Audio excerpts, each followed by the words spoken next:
Halo, selamat pagi Bapak Ibu Saudara-saudariku yang terkasih. Selamat berjumpa, salam damai sejahtera bagi kita semua. Semoga Anda semua dalam keadaan sehat walafiat, jauh dari virus corona.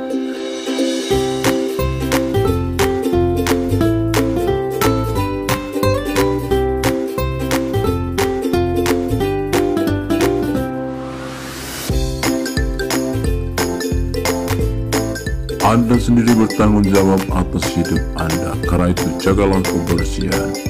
Cucilah tangan, pakailah masker, minumlah minum yang sehat, dan jaga jarak. Jaga jarak.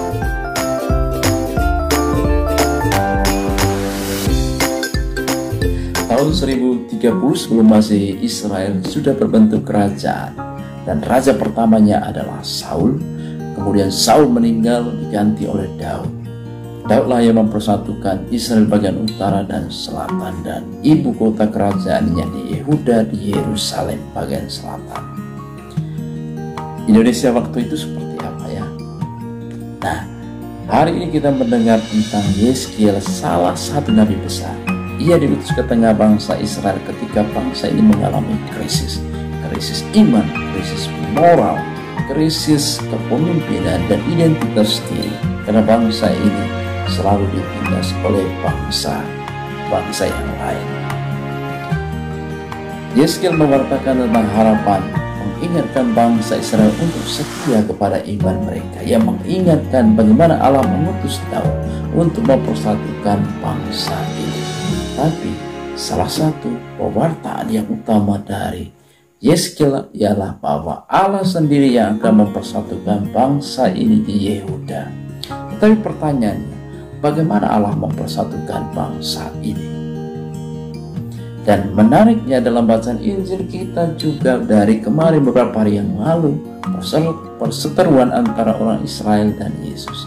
Hari ini mereka bersekongkol untuk menyingkirkan Yesus, membunuh Yesus. Orang Farisi bertemu dengan tokoh agama, bagaimana caranya untuk menyingkirkan Yesus itu, karena kehadiran Yesus sangat mengganggu mereka.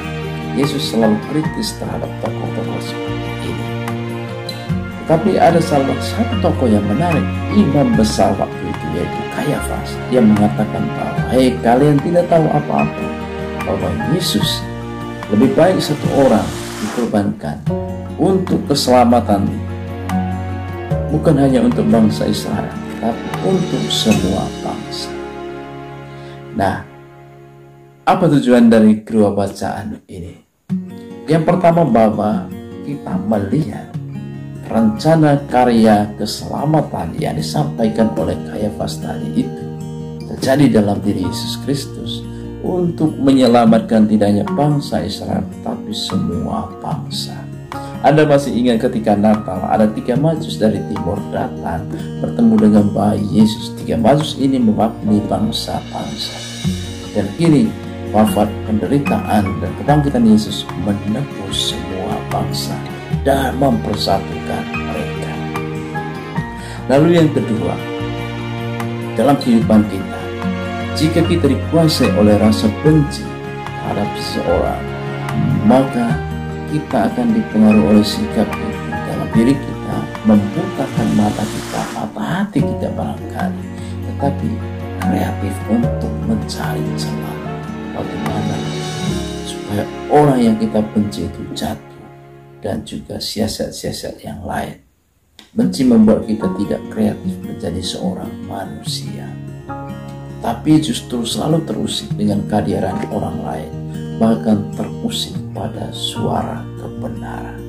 Orang Farisi dan tokoh-tokoh agama terancam dengan suara kebenaran Tuhan Yesus. Saudara-saudariku yang terkasih dalam Tuhan, kedua bacaan ini membawa kita bersyukur dipersatukan oleh Yesus dalam iman kepadanya. Lalu yang berikut, bahwa kita memperjuangkan kebenaran. Diutus sebagai nabi yang memberi harapan, mewartakan kebenaran di tengah dunia ini. Kita tidak boleh kehilangan iman, meski banyak penderitaan, meski banyak tantangan dalam hidup ini. Semoga Tuhan memberkati kita semua. Mari kopi jahe bersama